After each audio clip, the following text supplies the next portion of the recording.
Aku mau cerita modus penipuan terbaru yang gue alamin Jumat kemarin. Jadi ini orang ngaku temen SMA gue, dia bilang nomornya yang lama tuh udah nggak mau dipakai, udah dia blokir, katanya sering kepake juga di-hack sama orang. Dia pakai nomor baru, nelponlah ke nomor gue yang tidak biasanya nih, yang buat buat klien gue ya. Dia nelpon ke situ, terus dia bilang ada bisnis nih, ada bisnis sepeda Brompton. Dia mau jual tuh 38, gue suruh nasarin kalau 35, ntar untungnya dibagi dua setengah, terus ada 45 pieces, ada 45 unit, yang akhirnya gue ketemu sama pembelinya juga ada yang pura-pura jadi pembeli, dia nawar tuh, dapatlah gue 35 juta, dia minta 15 piece gitu, 15 unit. Nah, tektokan lah tuh sama teman gue ini, sampai dia kasih fotonya tuh, bukti foto udah ke gudang segala macem. Nah, udah menjelang sore, dia tuh ngasih, bro ada sedikit dia manggil gue om, dan gue tahu dia nggak biasa manggil gue om ya.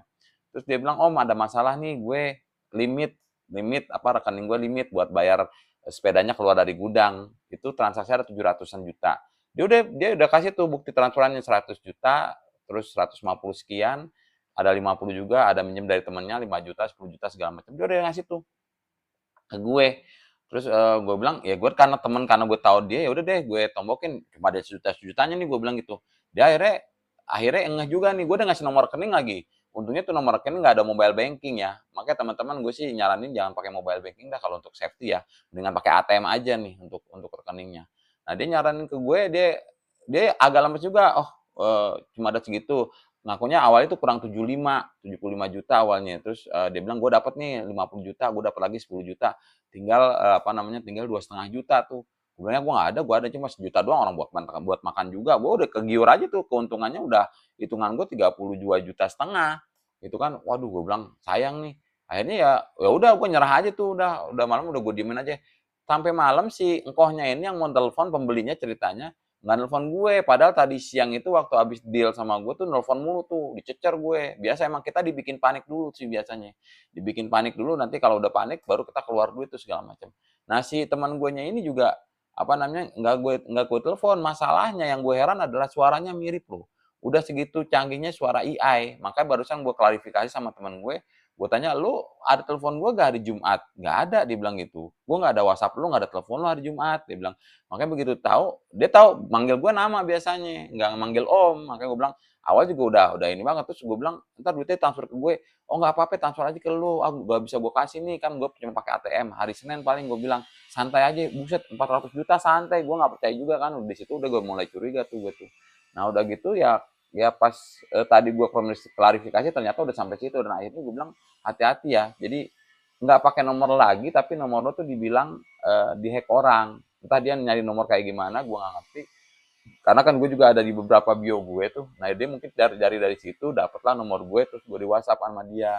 Tapi kayaknya juga mungkin juga pernah ngehack juga sih, teman-temannya mungkin bisa lihat di sosial media ya, teman-temannya dia baru dia cari tuh. Kayak di sosial media lah bisa dicari lah teman kayak begitu. Nah, itu yang penipuan yang terakhir yang kejadian begitu. Rupanya yang teman gue itu, yang teman SMA gue juga katanya dia ditipu juga dengan hal yang sama. Ngakunya teman SMP-nya dia. Gitu. Jadi gue bilang, oh fix nih. Jadi ya gue nggak, tadi kan gue bilang, ya Allah PHP amat, gue udah mau dapat 30 juta gitu ya. Ternyata ya Allah PHP juga, gue emang belum bisa megang duit banyak. Ternyata emang gue diselamatkan dari situ ya. Kadang-kadang sih nggak punya duit banyak sih, jadi diselamatin juga gitu. Teman-teman hati-hati, waspada juga dengan apa namanya, dengan akunnya, nomor teleponnya segala macam, sama akun di apa namanya yang terkait dengan mobile banking dan segala macam. Gue sih nyaranin kalau emang bisa bikin untuk amannya cuma pakai ATM aja, nggak pakai mobile banking, nggak apa-apa. Agak repot memang, tapi lebih safety ya dibanding lu punya mobile banking. Sekarang gue terakhir kali kena 700.000 bulan Februari, gue di scam sama orang, ternyata duit itu ditransfer ke apa namanya, ke satu satu ini apa namanya, buat aplikasi transfer yang gratis tuh. Nah, langsung ke flip terus disamper lagi ke orang lain, tapi dari satu bank yang sama. Buat teman-teman hati-hati semua, ini mudah-mudahan jadi awareness buat kita semua ya. Assalamualaikum.